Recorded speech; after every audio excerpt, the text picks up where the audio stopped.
Welcome to Unexplained Possibilities Podcast. I'm your host, Melvin the Crimson Taurus, and unfortunately, both Rose and Niema can't be here tonight. So I'm going semi-solo, and semi-solo basically means that I have a special guest. Oh yeah, this is a person who I'm very appreciative of her coming on. She is a psychic medium and energy shifter, and if you don't know what an energy shifter is, you're not alone. I don't either, but we're going to find out together. Please welcome Kelly Ferguson. Hi there, Melvin. Thank you so much for having me on with you tonight. Oh, thank you for coming on. Of course, my pleasure. First things first, what is an energy shifter? I hear that a fair bit, yes.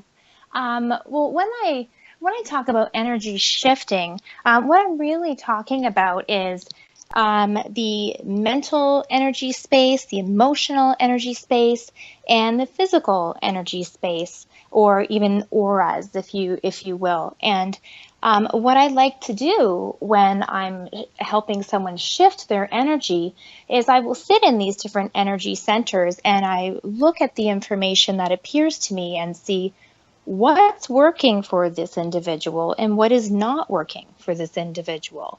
So, for example, many times I will see for something that's not working, we'll say a self-esteem issue.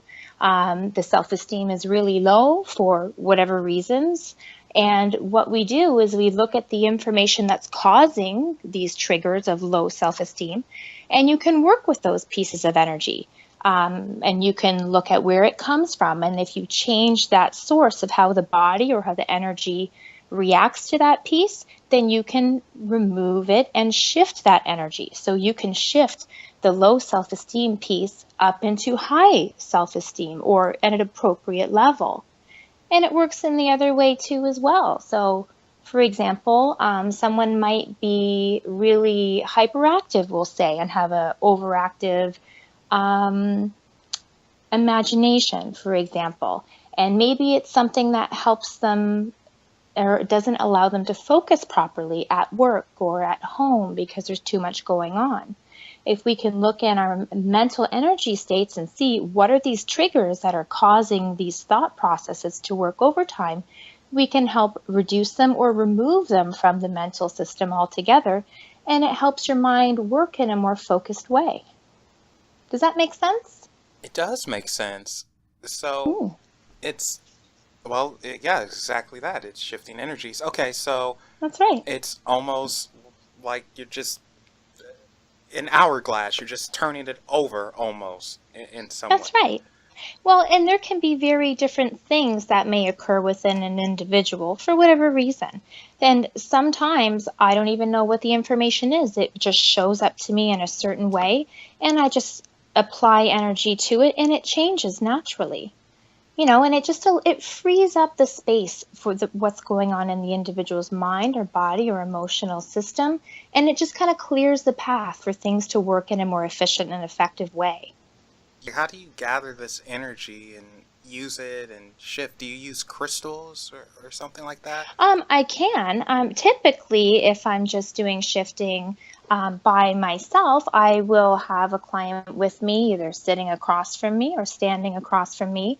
And I put my hand on either their hand or their shoulder, or if they're not comfortable, I don't do that.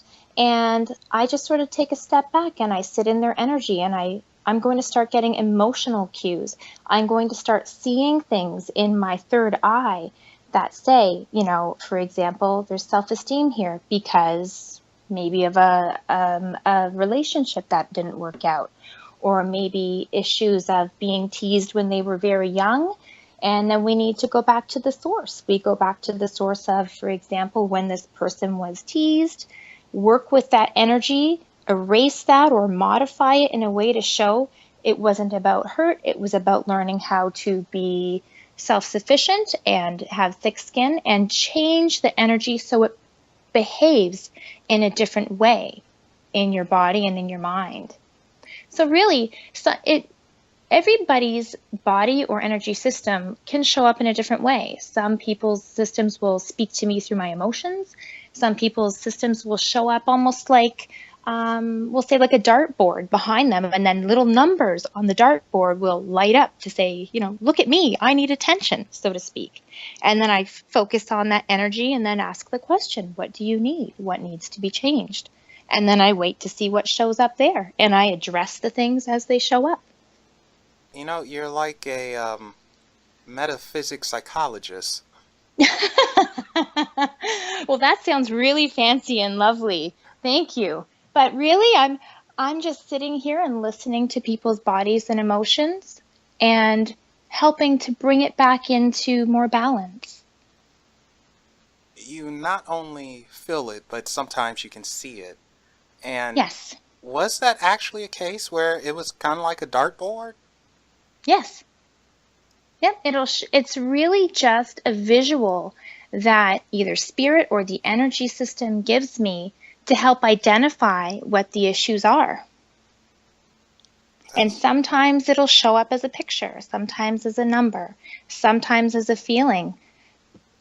It's very different depending on every person and how that person's energy speaks to me. Because we all have our own signature, whether it's in our voice or whether it's in our energetic footprints. We all have our individual signature. So what shows up for one person is going to be very different than what shows up for another person. There may be similarities or common themes. For example, if someone was hurt from a past relationship, I might see a common theme that lets me know, a divorce had an impact on the heart. But how it impacts the heart could be very different from one person to the next. Okay. Mm-hmm. Okay, so let's throw detective in there as well. Okay. That's really amazing that you're able to do that, and it's more than helpful for people. Absolutely. Out of curiosity, are you able to do this on yourself? Yes. But it is very challenging, because whenever we're dealing with energy work of any kind, whether it is psychic energy, mediumship, energy shifting, one of the biggest challenges that anybody will face is the distinction between the ideas in your logical brain and the messages that your heart is telling you or that universal energy is giving you. And because I know myself very well, I know what I want to hear compared to a third party sitting in front of me where I don't know anything about them. So it's always a challenge to read for yourself or to shift for yourself, because you know what those triggers are for yourself. And sometimes it's hard to loosen them or change them. It's almost like playing chess against yourself. Yes, very good analogy. Yeah, I know. My brain, it's a little weird, but that's how I understand it. But that's okay. If we understand each other, then there's no problems. All right. And you're also an empath. Yes. What is an empath? Well, an empath is somebody who typically receives information either through their emotions or through their body, or at times through both. Even sometimes through mental or telepathy type information.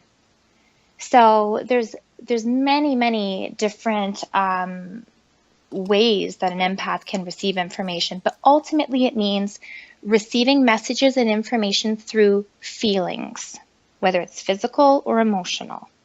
And for me, I experience both. Yeah, we were speaking about that a little earlier. And the physical portion of it, because I never knew about the physical part, it threw me for a loop a little bit. And, we also said it seems like it can potentially be annoying, but it can also help you figure things out a bit easier.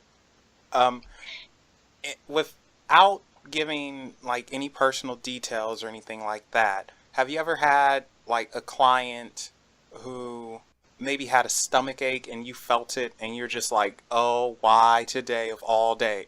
Something like that. Oh, Absolutely. Absolutely. That happens on a pretty frequent basis when I'm sitting in front of a client, because whether I'm doing a psychic reading or mediumship or shifting, I open the door to allow whatever messages I need to know to just come to me naturally. And sometimes it comes through like opening the floodgate. And sometimes I'll just have a headache all of a sudden. And maybe that's my headache, but maybe it's not. So I ask the question. Are you having a bad day? Are you stressed because my head is hurting? Do you have a headache right now? Maybe it is just me, but maybe it's not. And as well, our deceased loved ones will also communicate to us in that way as well. So, for example, if I was communicating with a deceased loved one who perhaps passed of a heart attack, my heart will start beating, beat, beat, beat, beat, beat, beat, beat, like that. And it's showing up in my body as a mirror to give me clues as to what happened with this person. So I may say to my client, did your father pass of a heart attack or a heart-related issue that was very strong near the end of their life? Because this is the information that's showing up in my body. So it shows up in all sorts of different ways. Whether you're jumping into psychic information or mediumship, it's all about how the information comes to you. Some people see, some people feel, some people just know, some people smell. It all depends on what your own personal strengths are. And speaking of seeing and hearing, you are, going to try my best not to butcher this, but I know I'm going to butcher it. But you're clairvoyant, claircognizant, and Yes. clairaudient. Did I say that right? Clairaudient. Clairaudient. Yes. Well, 2 out of 3 is not bad. Oh, it's fantastic.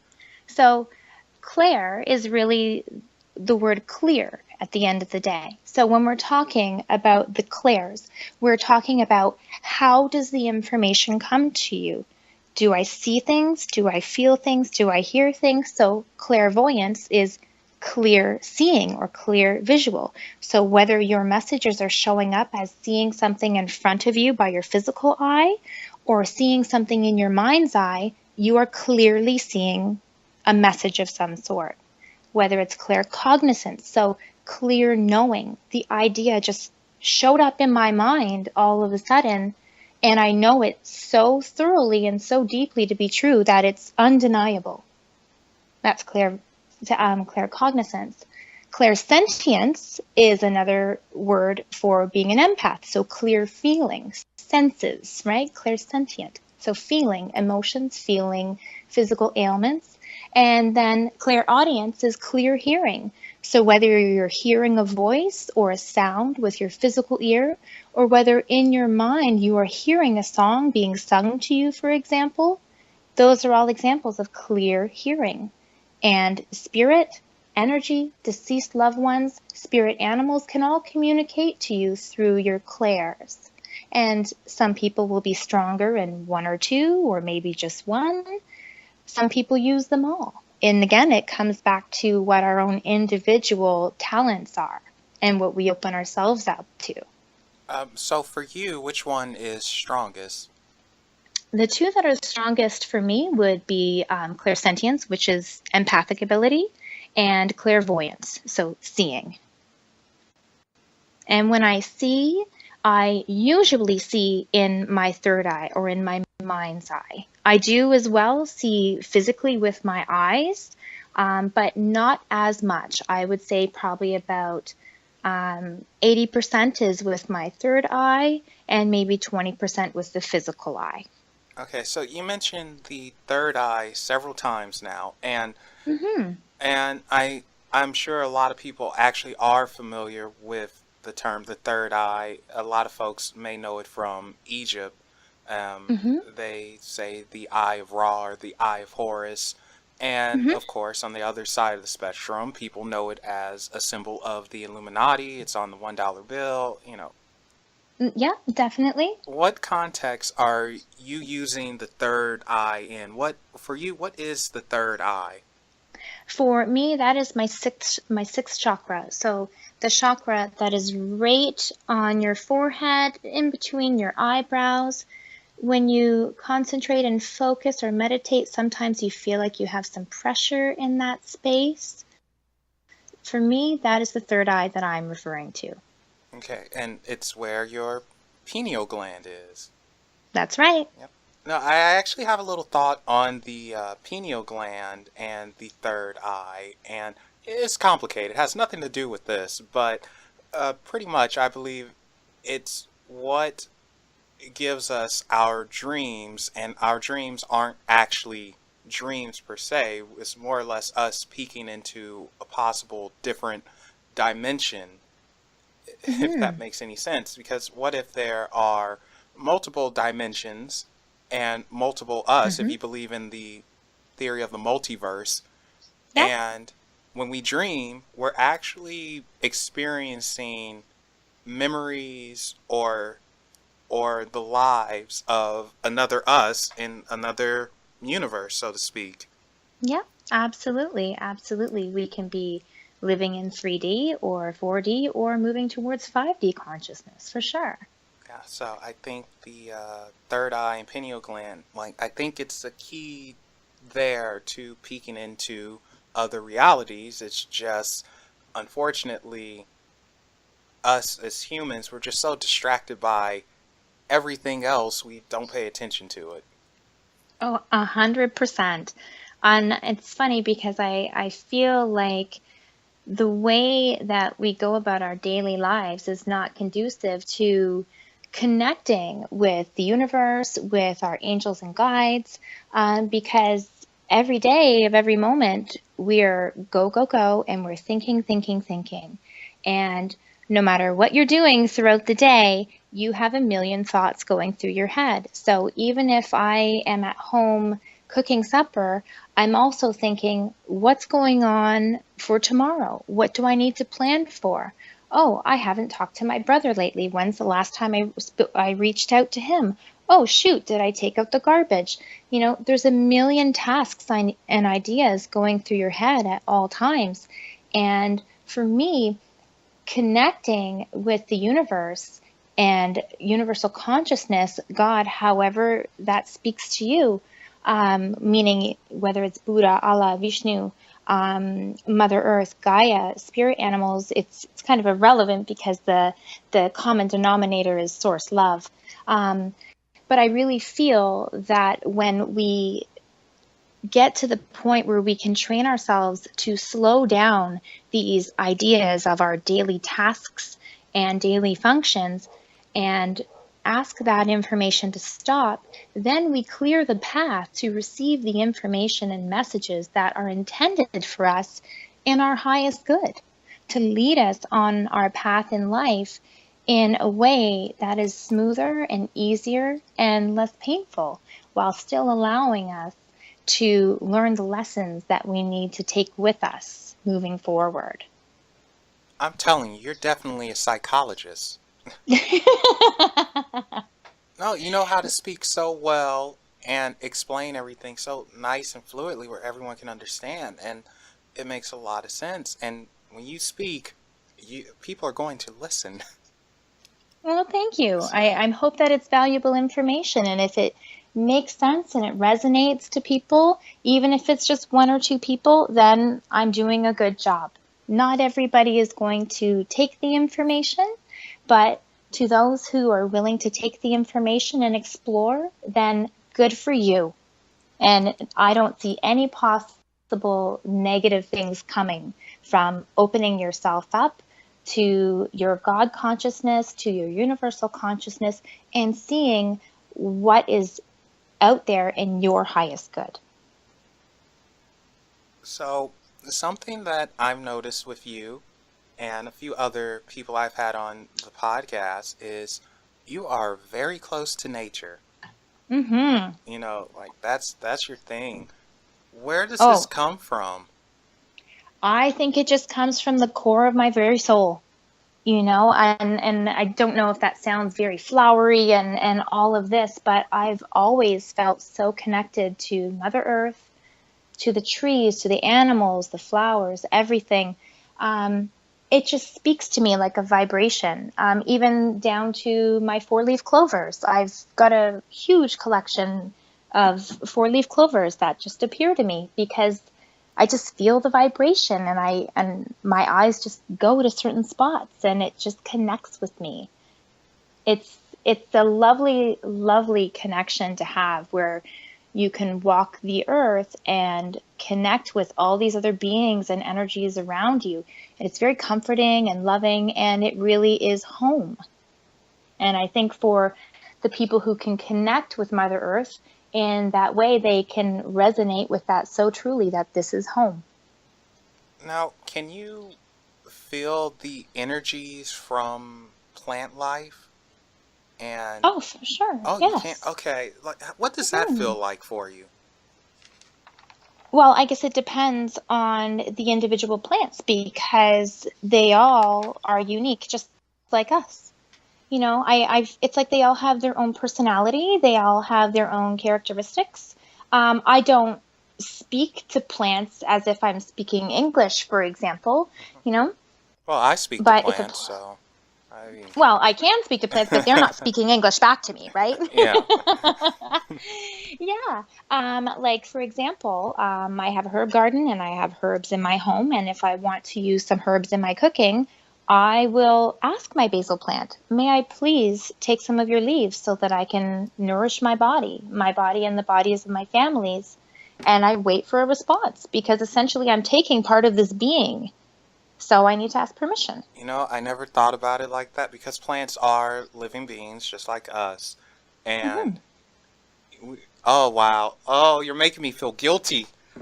Oh no, because recently I was able to actually get a tomato vine to produce tomatoes, little cherry tomatoes, and I took Beautiful. I took two of them. I was like, oh, these are good. They're kind of sweet. All right, and I didn't ask for it. I just took them, and now I feel so bad. But Oh, no. but I do speak to the plant. I mean, of course, a part of it's for scientific reasons. Other parts is I am kind of naturey myself. I'm just don't have a green thumb.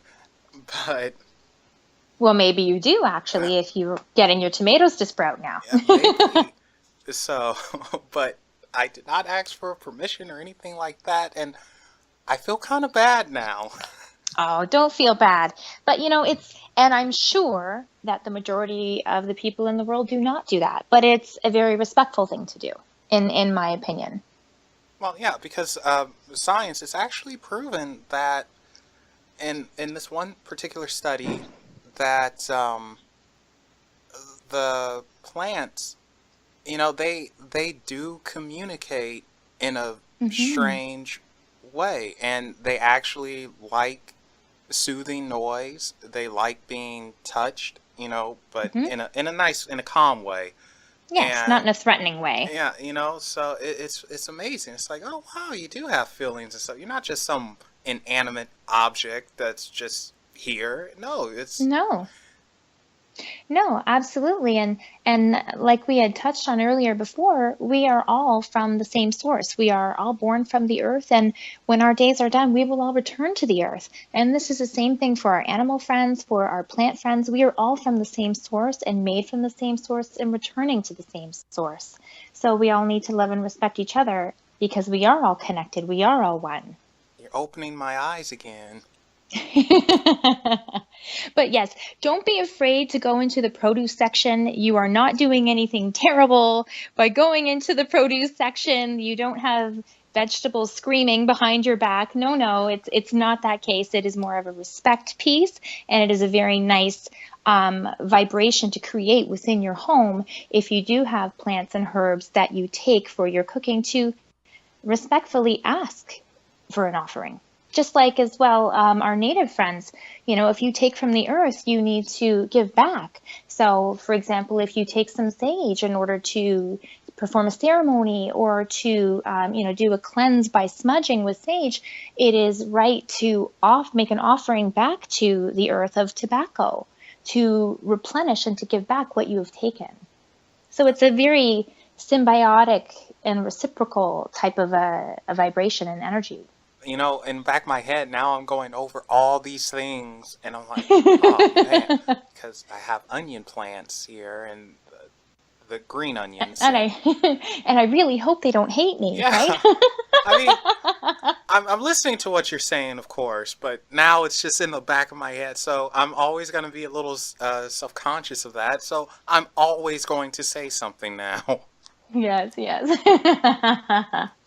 I love it. Okay, so you mentioned you are I mentioned, and you mentioned you're a psychic medium. Yes. You kind of already said what a psychic was, but we're going to repeat ourselves anyway. Sure, sure. So for me, psychic energy is sitting in someone's energy space, whether it be mental, physical, emotional, and asking for information and receiving information in this person's highest good. So this may be information that relates to somebody's relationships, to love, to work, to finances, to health, to their life path, or even just questions about challenges that are in their life right now. So for me, that is psychic information. And when we talk about mediumship, the difference there is instead of sitting in this individual client's energy, I ask to be sitting in the energy or connecting with the energy of their deceased loved one. Because at the end of the day, the way I see it is I have a individual, a real person sitting in front of me with a physical body, and I'm doing a psychic reading for them on an individual basis. Communicating with deceased loved ones is mediumship, and it's really the same thing as connecting with a human in front of me, but the only difference is they don't have a body anymore. So they can't communicate with me in the traditional ways of speaking that you would expect. So they have to communicate in creative ways to make sure that the message is being understood. So that's really the difference there in terms of how I receive my information and where it's coming from. You just said it. You communicate with spirits. Mm-hmm. And, I think a lot of times when people hear you communicate with spirits, they do assume like you have a normal communication. And it's not quite like that, like you just said. It's a lot of feelings, and it's... And pictures. Pictures, yes, pictures, Mm-hmm. and maybe certain body parts being touched, and it's like, oh, okay, I'm piecing it together. Where you do have to do detective work. Yes. Yep, absolutely. Is it draining when you're communicating with spirits? Not typically. When I connect with energy, I'm also doing so with my highest good to sit in positive, loving energy at all times. And when I'm sitting in positive and loving energy at all times, it tends to be very rejuvenating.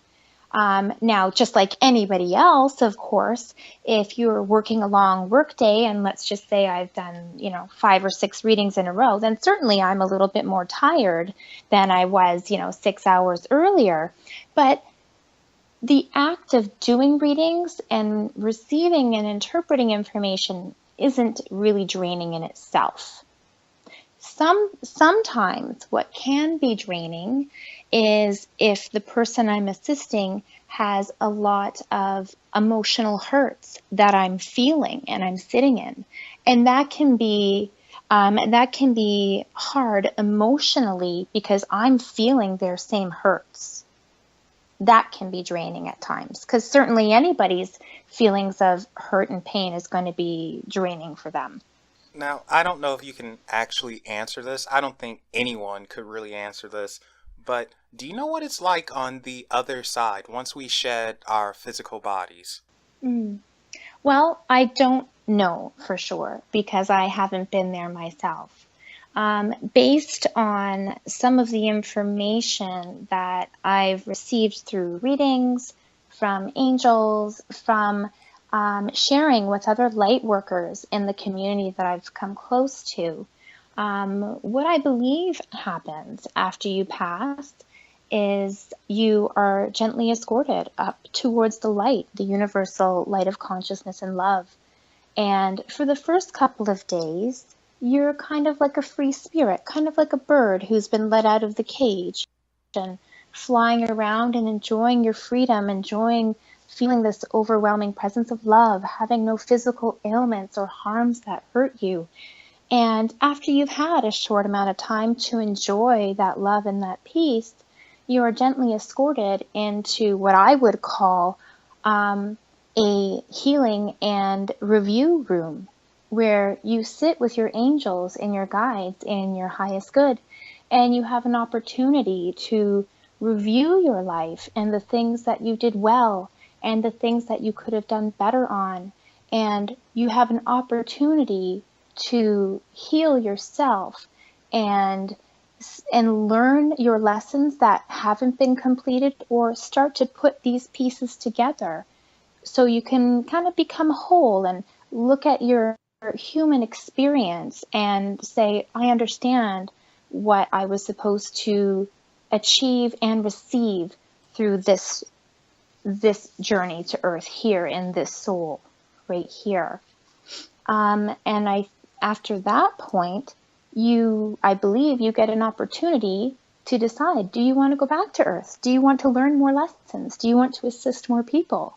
Or do you want to stay in the light and help others? And many people choose, from what I understand, they choose to stay in the spirit world because they wish to look over their loved ones, and they wish to assist them and help to guide them in the path of their highest good, and really act as their own guardian angels to their loved ones that are still here in the physical world.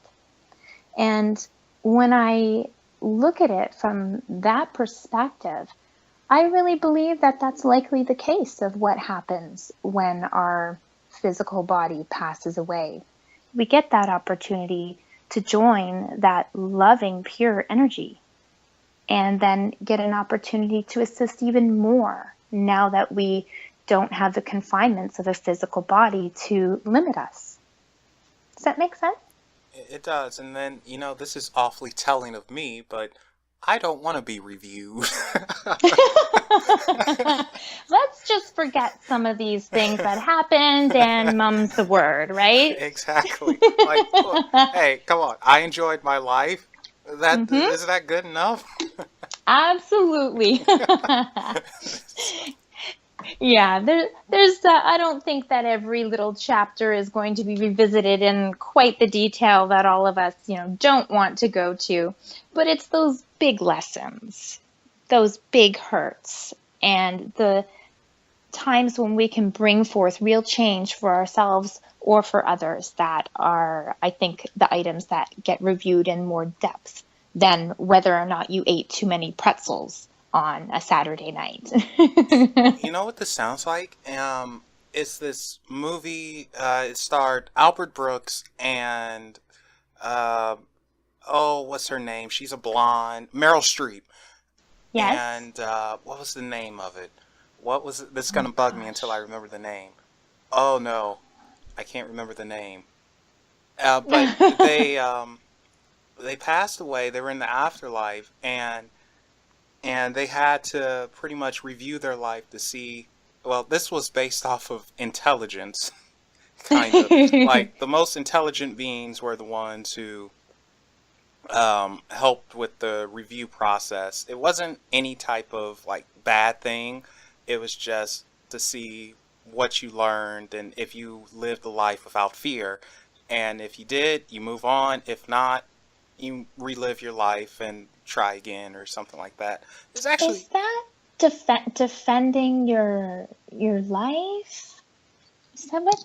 I'm not sure, but there's a bell way back there that's mentioning that to me. Defending your life. That's the name of it. That's what it is. Beautiful. Yes. Yes. So, and it's a real good movie, and of course it's comedy and things of that nature, but that's what you just reminded me of when you were talking about that. Oh, thank you. Yeah, so that's totally a good thing. And I'm going to rewatch that film, and anyone who is listening now or in the future, I recommend it, and you might actually have a better idea, and you'll better understand Kelly when she was mentioning the review, because the person who wrote that film, they experienced something, because it was very oddly specific about certain things. Right. So, and I am the type of person, like, if something seems too specific, I believe that it was an experience that someone had. Yes. Yeah, there was some, like you say, some sort of experience that molded that visual or that idea. It didn't just show up out of nowhere. Yeah, so, and you totally just, like, triggered that. It's like, okay, so, here's one for you. Do you attract spirits, or do you have to go to a location where there's heavy activity? How does that work? The way it happens in a bunch of different ways, actually. Generally speaking, as I'm moving around my daily life, as everybody else does, I guess, and as well, sometimes I teach others in terms of developing their own psychic abilities. And the way that I like to describe that is, I have my own psychic store, and it's in my mind, and I get to decide when that store is open and when that store is closed. And I'm the one who sets up the rules and boundaries about what that looks like, and the types of communication that occurs, meaning negative versus positive, etc. So as I'm going about my daily life, I don't keep my, psychic store open all the time, because to be quite honest, I don't think it's my business to tap into everybody's thoughts and feelings that are around me and passing by. It's, if it doesn't mean if the information wasn't strong enough in speaking to me that it wouldn't appear, but I don't seek that information out. But I will, many times as I'm walking down the street or, in the store with somebody, and I will start picking up information. And sometimes I kind of have to look around and say, where is this coming from? There's times I sit in restaurants and I'm picking up things about people that are next to me or that are around me. But definitely sometimes the information can be based on location, certainly, because there may be spirits or energies or vibrations that are, live, we'll say, or surround themselves by either the land or a certain building or certain trees. And that's where they tend to stay for whatever reason. And if I were to go to those locations, then I very well may be picking up on that vibration as well. So I can ask for the information, or the information can just show up by itself. But it really depends on where I'm at and whether or not it's appropriate for me at that time to be opening that door.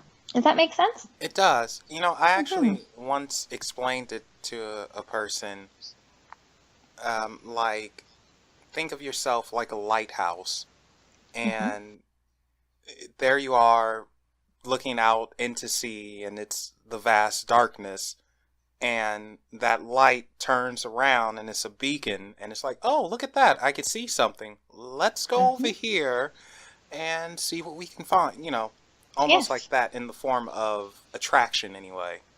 And sometimes you just have to turn the light off for a minute, like, sorry guys, we're closed. Yes, absolutely.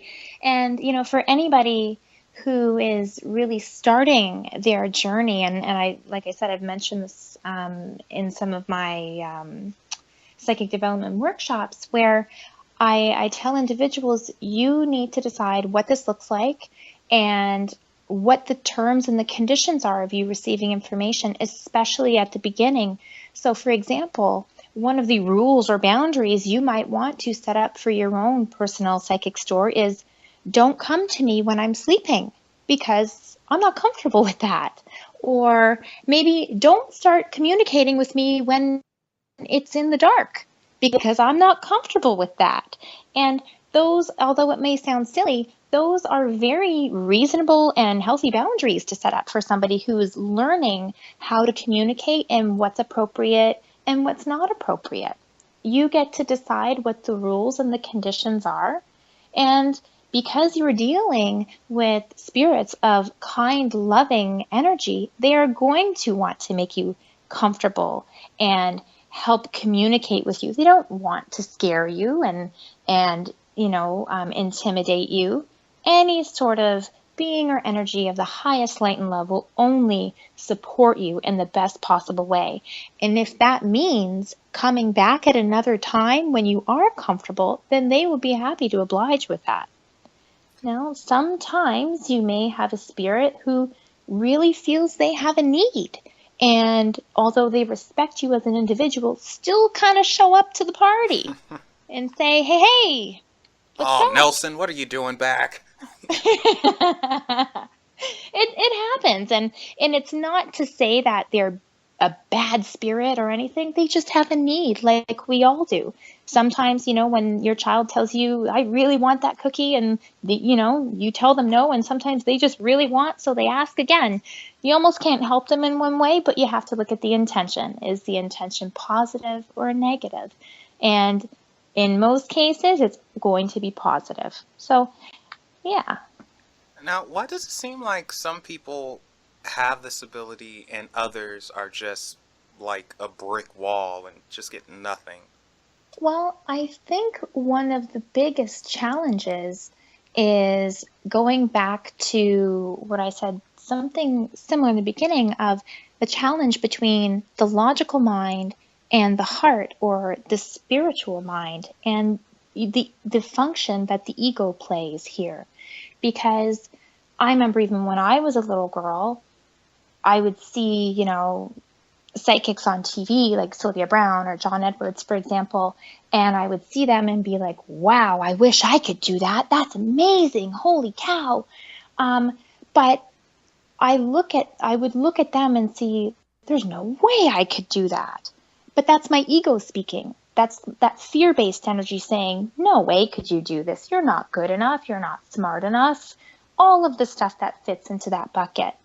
And I think it's very easy as human beings to put yourself into the, I'm not special, I don't have this ability type bucket, and you sit in that energy. And so that when you do receive information from whether it's your spirits or just universal energy giving you messages, you tend to discount that information and chalk it up to coincidence or what have you. And when people start to shut those messages out and categorize them as just an idea or a coincidence, you're actually it's almost like pushing that energy away. Kind of like when somebody tries to help you and offers their assistance and you accept it, then they're likely to offer again because they know you appreciate it. But if someone offers their assistance and you're constantly pushing them away and get out of here, well, they may not come and offer that assistance as frequently as they would if you were receptive to it. So a lot of times people are simply not receptive to, one, receiving messages, or even open to the idea that they have the ability to do so. And so they don't even go there altogether. It belongs to people who are special or who are gifted or who have, something that's hereditary. And like I said before, we are all from the same source.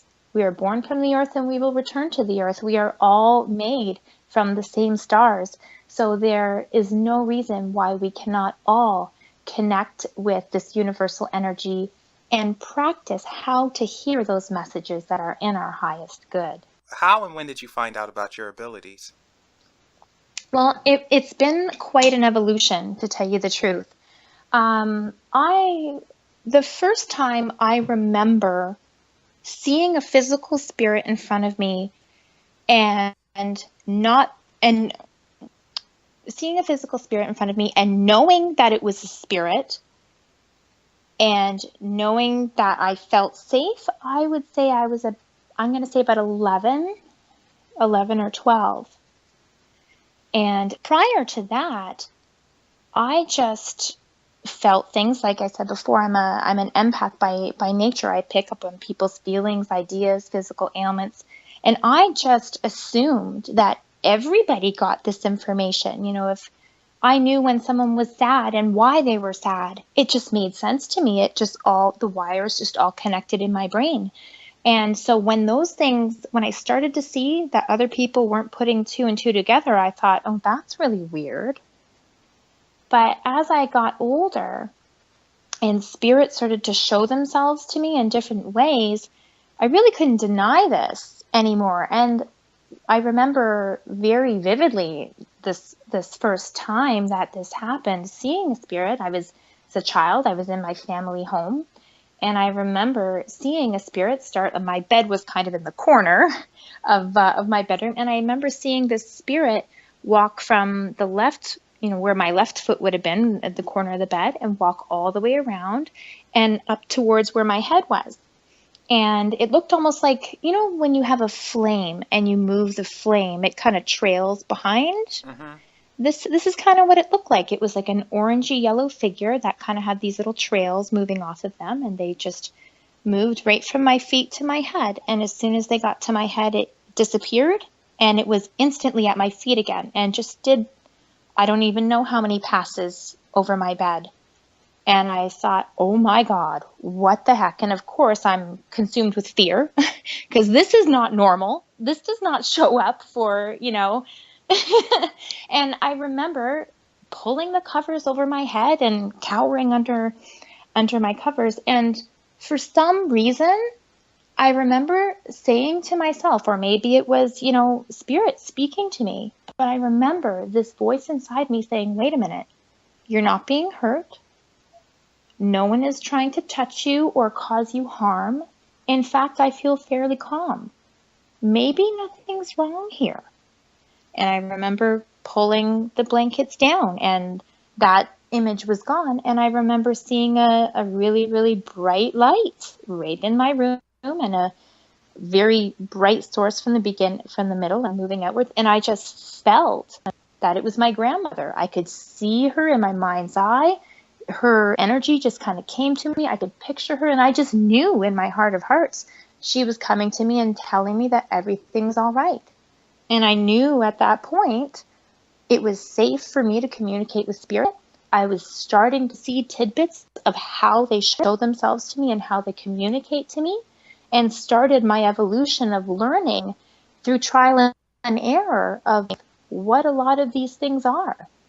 And back then, we didn't really have the internet and ways to communicate in safe ways with other light workers. So it really was a big learning process for me, really teaching myself blind and reading books and trying to educate myself and trying to see what worked for me and what didn't. So it's been quite the evolution. Did you tell anyone about what happened? I did actually. I remember that next day waking up and telling my parents, of course, and you're not going to believe what happened, and telling them, and they were kind, and they said, okay, well, I'm sure that was just a dream, and you're in your bed, and there's no need to be scared, and all of that. And I knew at that point, okay, well, I can tell that they're really not on the same page, and certainly from their point of view, I would be dreaming. It's more than likely, maybe that's what it was. But I knew in my heart of hearts that this wasn't a dream. I knew. And I just kept that to myself and said, okay. And I knew that I would be learning on my own from that point. And that's okay. It's really helped to shape a lot of the ways that I do my readings and the way I approach energy now, because I do it based off only what I see, feel, hear, and know, as opposed to, because everybody receives differently and interprets differently. I really do it often genuinely through my own self and my own methods of trial and error. Well, yeah, that's the only way to learn. Everyone has to walk their own path. You can't really follow someone else's. I mean, you can Right. learn from them, of course, but you can't follow them. You have to carve your own way. That's right. Absolutely. Are you the only person in your family with psychic abilities? I don't think so. Um, there are certainly people in my family who are open, and but nobody who practices in the same way that I do. You mentioned angels, Mhm. and we mentioned the more positive aspects of it, but there are negative aspects of it as well. And have you ever encountered a more negative type of energy with your clients or in your personal life or anything like that? Um, yes. Sometimes I will encounter a negative earthbound spirit. Not very often, but as I said, when you pass away, you go up to the light, you start your learning review, escorted by angels. But some people, when they pass, they really resist going into that light and healing. And usually it's because of fear. And that's usually going to be, fear of being judged, fear of, is there really a hell because of these bad things I've done? I don't want to go there because then I'm going to be, sent to hell and what have you. Some people have that view. And some people may resist going into the light because they love their home, they love their life experiences, and they don't want to leave their loving home that they've lived in for 50, 60 years. They want to stay here and keep living more life. When that happens, usually the energy that consumes them is more fear-based energy rather than letting go and allowing their spirit to be free. And so what happens sometimes is they need energy. We all need energy. And if they're not choosing to connect to the abundant light source of love, then there has to be other sources of energy which aren't as loving, like fear, hurt, pain, all, sadness, all of those horrible, terrible emotions. And these spirits will sometimes, create little problems for other people because they want to create a fear-based energy response, and then that fear energy is there, and it's almost like it feeds them. Hmm. Kind of like if you picture like a child who's playing tricks on you and laughs, maybe put something in your way to make you trip, and you trip over it, and then they sit behind the corner laughing. They gobble up that energy. Ha ha ha! Wasn't that funny? You know. I hope that makes sense in terms of the picture I'm painting here. So I have encountered spirits like that along my way in life.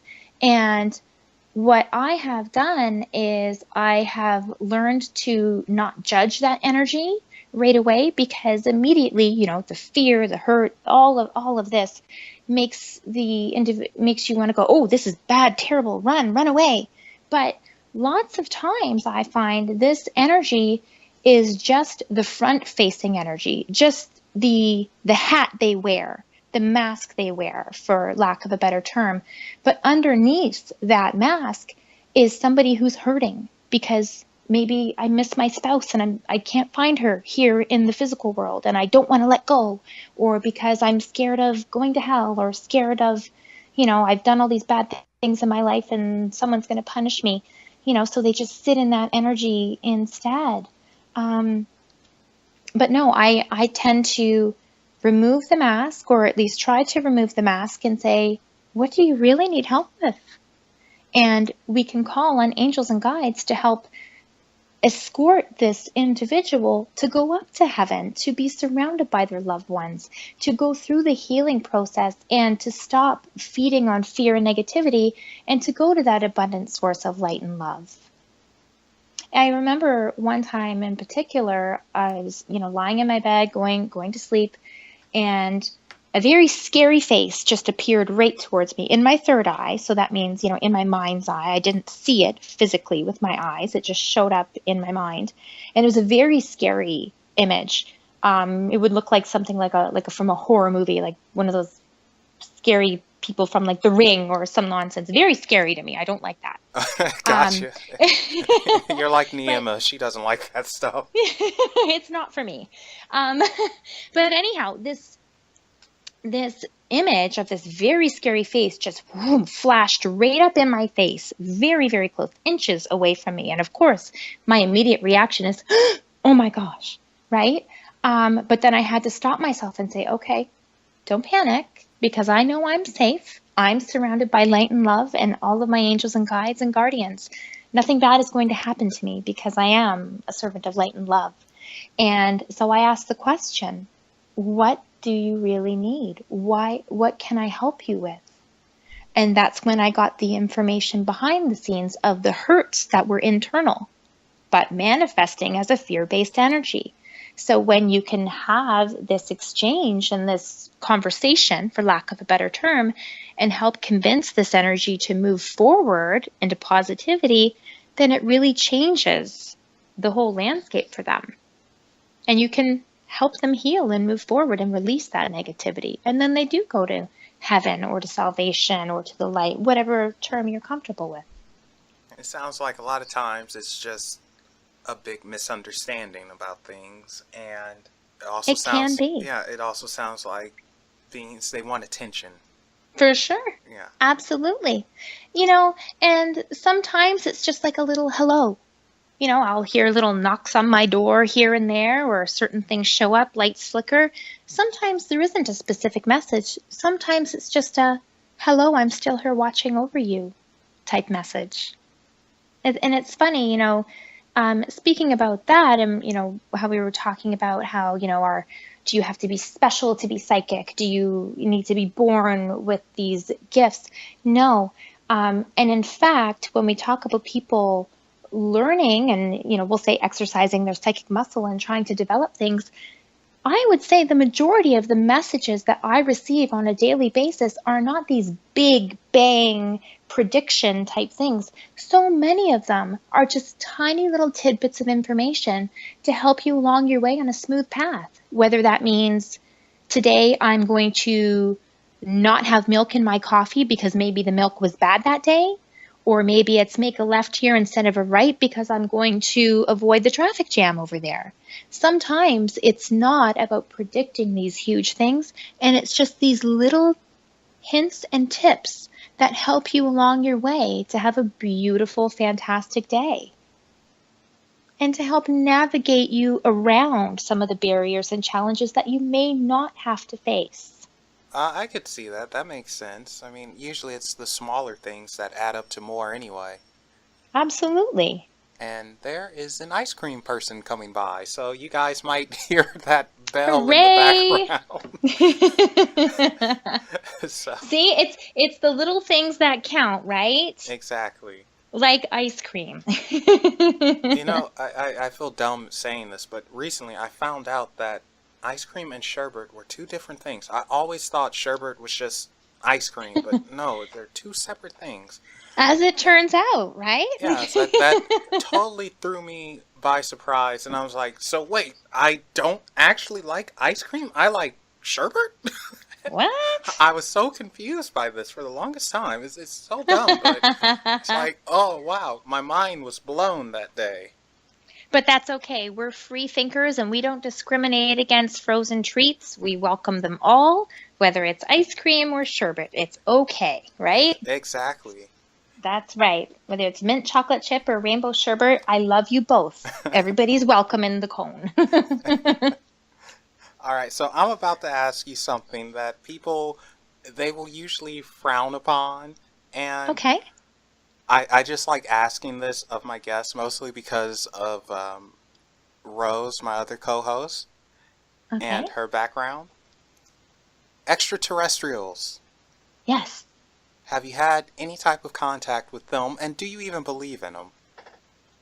I do believe in extraterrestrials. I do believe that certainly this universe is so much bigger than we can possibly even imagine at this point. And there's so many other things going on in the universe around us that we simply, at this point in our technology, do not necessarily have the ability to connect with, to see, to understand, etc.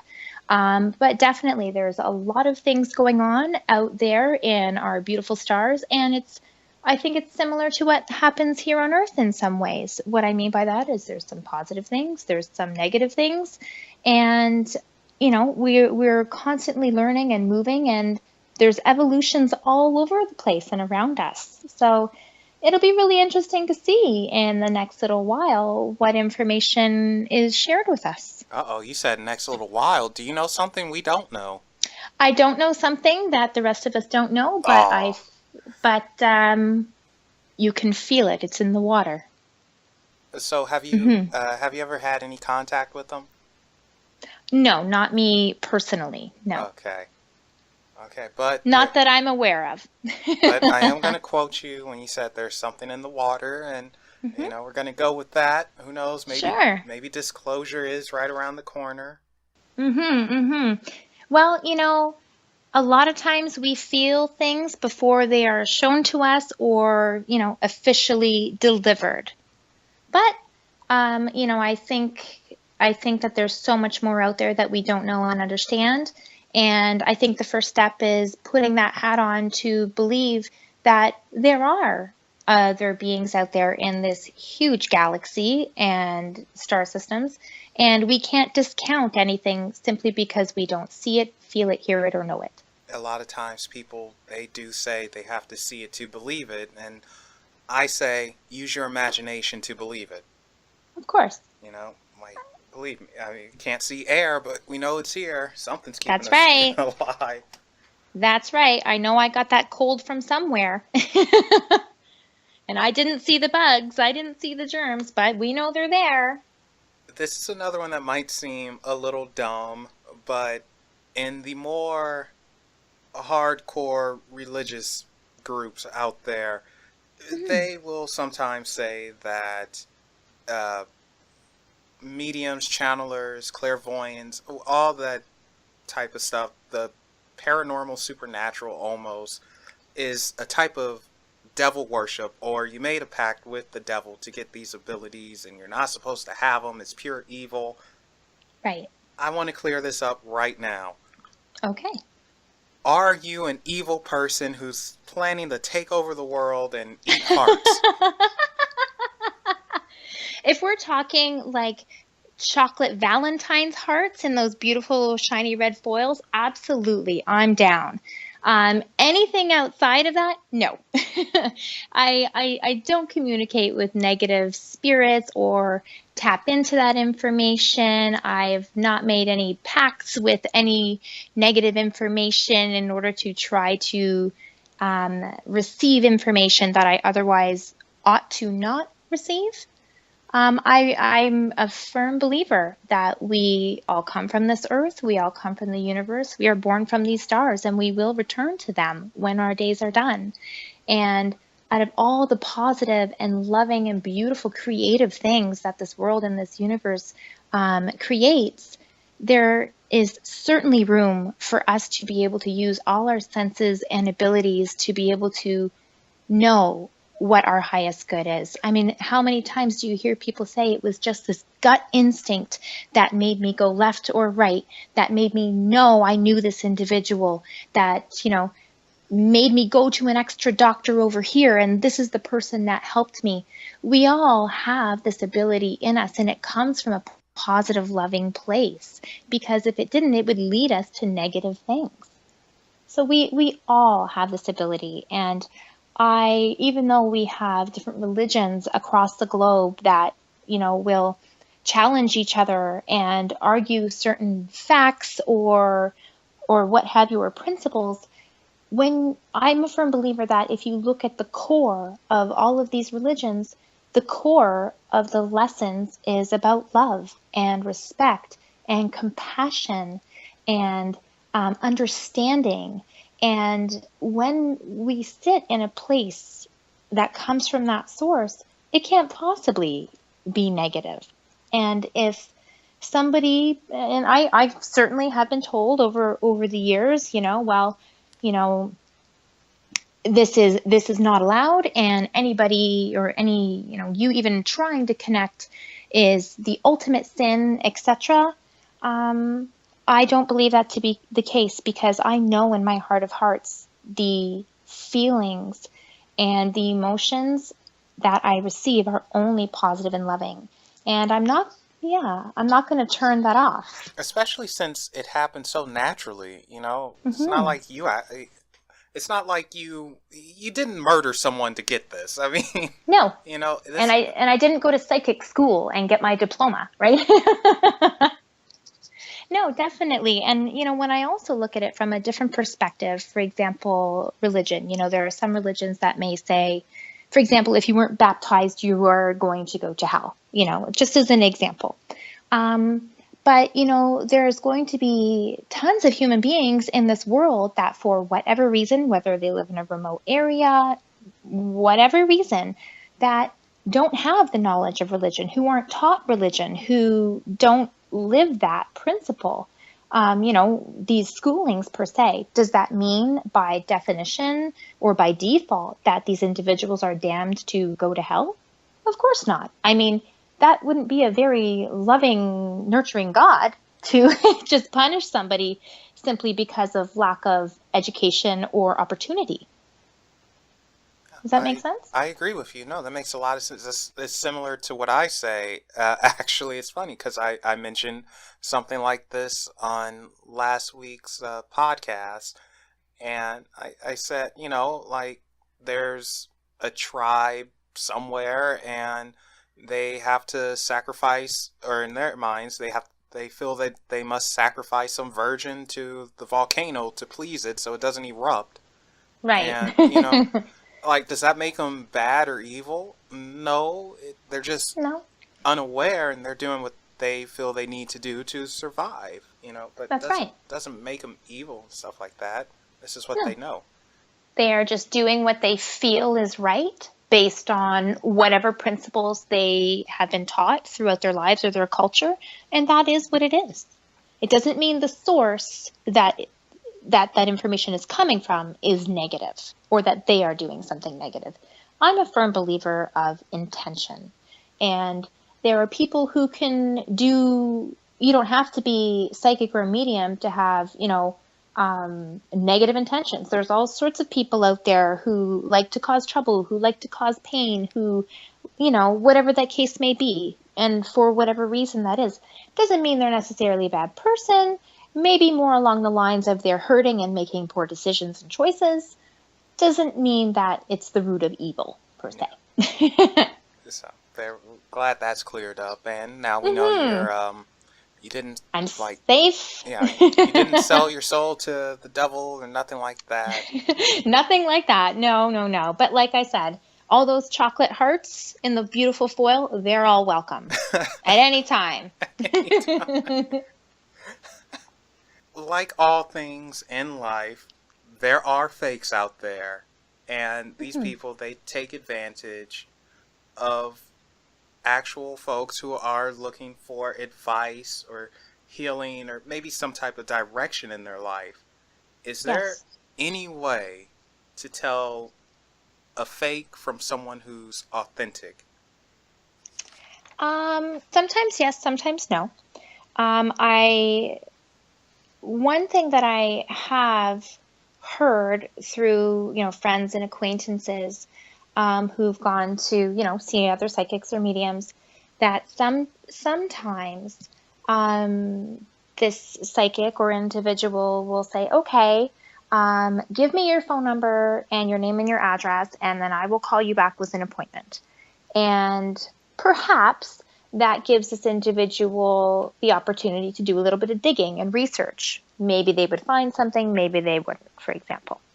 So that's one clue right away in terms of maybe there's potentially something going on. It's certainly not always the case. But there really isn't a way, if you're looking in the phone book or on the internet or even sitting across from somebody right away, that you can say, oh, there's the fake signal. It doesn't work that way, unfortunately. But you are right. There are individuals that will at times take advantage of those who are vulnerable and needing assistance and love and guidance. The way that I choose to perform my readings, especially when it comes to mediumship, is through evidential mediumship. And what that means is giving information that nobody would have been able to know. So, for example, let's just say someone wants me to connect with their deceased mother. Well, I can say, sure, I've got your mother here with me, and she says that she's proud of you and she loves you very much. Now, could that be true? Absolutely, it could be true. That those could be very meaningful and loving messages that a mother would pass to their child. But there isn't anything specific about that message that shows me clues to that individual. Now, a different example of evidential mediumship could be, for example, I remember doing a reading for a lady once, and if I remember correctly, it was her father that came forward, and he kept on showing me a picture of him sitting at a table with one square napkin and a cookie. And he made me feel like this was his favorite thing to do. He couldn't go to bed until he had his napkin with his coffee and his cookie. And the picture in my mind honed in on the square napkin with the cookie. And so what he was saying was, you need to talk about this thing right here. And I don't question the information. I just give it exactly how they're showing it to me. So I told my client, this is what he's showing me, sitting at the table, this. But he's telling me about the napkin and the cookie. What do I need to know about this napkin and cookie? And she said to me, the very last time he was at her table before he passed away, there was the napkin and the cookie, and she took that napkin and cookie and put it inside a Tupperware and has never gotten rid of it because that was something special. Wow. So although you may have a gentleman or many people who like to have their napkin and their cookie, he was honing in on a very specific piece of information that of course I wouldn't know that she had a cookie and a napkin kept away somewhere from this individual. But that was enough specific evidence to be able to show her, I'm not just saying your dad loves you and he's proud of you. There's more, and we can be very specific here. And that is the difference between messages that are just given and perhaps not authentic, and messages that are based on evidential pieces of information that are shared through spirit or energy. And I want to just clarify too, just because somebody gives a piece of information that isn't specific doesn't necessarily mean they're fake, and many times they're not fake. But that is an example to illustrate how specific and clever spirit and energy can be when they want to convey a specific message. Mm-hmm. But you confirmed you're no Miss Cleo. So I'm not Miss Cleo. Yeah. I'm Miss Kelly. If you guys don't know who Miss Cleo is, just look her up and you'll get it. So there are probably thousands, maybe even millions of people waking up and finding themselves peeking through the veil. And yes. Now they have these spirits running around left and right. They're seeing them, they're hearing them, they're feeling them. And, you know, this is, like you said, when this happened to you, it was kind of scary. And for them, this could be a scary experience, especially when it happens out of nowhere. What's your advice for people who are afraid and can't control this new ability just yet, and they're just hearing and seeing these spirits or feeling these energies? Mm-hmm. The first thing that I would always recommend is when you wake up in the morning, you put your feet down on the ground, you connect with the earth, And you connect with your guides, your spirit energies, your angels, God, whatever that is for you. Okay? Whether it's Mother Earth, Jesus, Buddha, you go to your source of love and you say, thank you so much for bringing me into this beautiful day. Please surround me and protect me and all who may enter here as I go about my day. And that's just a little prayer of protection. So, for example, one of the prayers that I will say for myself on a daily basis is, may the white light of our Lord Jesus Christ and the highest powers of good surround us and protect us and all who may enter here. So this is a prayer of positive, loving intention to only communicate with spirits of positive, loving intention, and to make sure that anybody that comes into my space is also of kind, loving intention. That is the best and the first step that you can put out there. And it's also a place of gratitude. And of course, anytime you're showing gratitude, it is another source of love that you just keep bringing into yourself and bursting that light just so strong, right?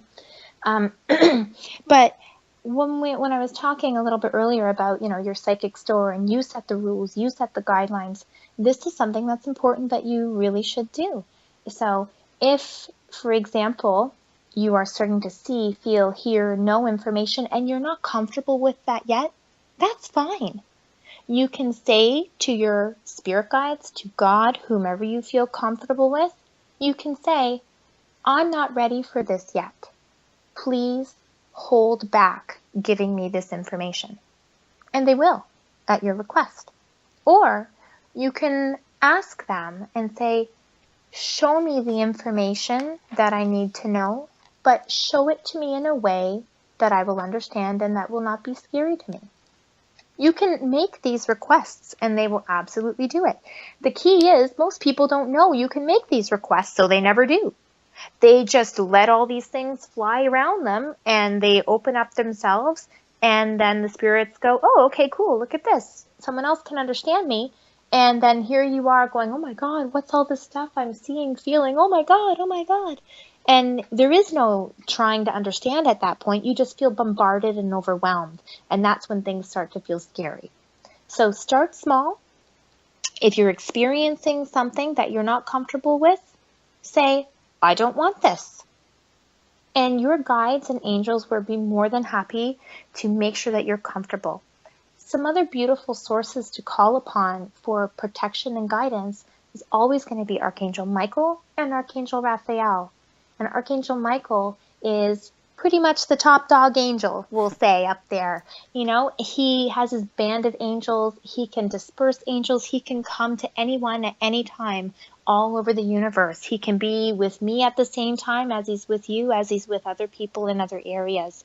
You call on him, Archangel Michael, please come to me and please remove any negative energies from my body, mind, or my property and replace with light and love.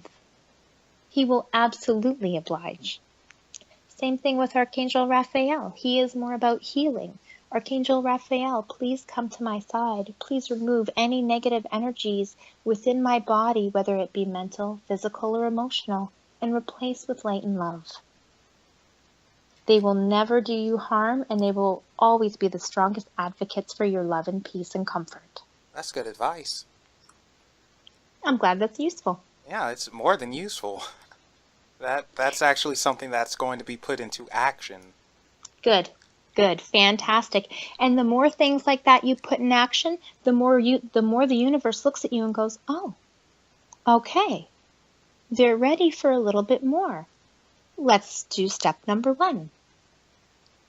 And they will guide you. They will absolutely guide you. And another thing that is so true, and I'm sure that this has been said before, but you will never be given more than you can handle. I trust my guides, I trust my angels, and I trust the universe because my love is mirrored in the universe. And I won't be given anything I can't handle. And if I am faced with a challenge, I'm going to be given the tools so that I can create the solution. It may not always be easy, but there will be a way around the barrier or the obstacle. Kelly, we are going to start wrapping it up here, but do you have any last words you'd like to say? I just wanted to say thank you so much because it's been such a lovely opportunity to come and talk to you and to share information with anybody who may be listening. And like I said before, we really need to start working with each other and helping each other to find that source of love and to learn more about ourselves and what we're able to do and to bring in that compassion and love and understanding, because the more that we sit in that place of love, the more that we share and demonstrate that love, the more people start to come on board, for lack of a better term. And this is how we heal our neighborhoods. This is how we heal our communities. And this is how we can heal our world together as a community. So I'm very, very grateful to have been able to come on. Thank you. Oh, thank you for coming on. And if someone wants to schedule a reading or a healing with you, how would they go about doing that? They can simply contact me through my website, which is kellyfergusonreadings.com.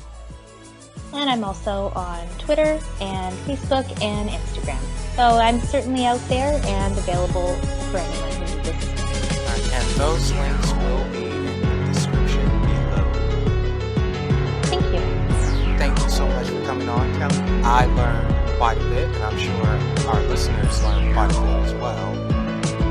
And with that said, remember guys, there are things that go bump in the night. Go ahead and tell them hi. Bye everybody.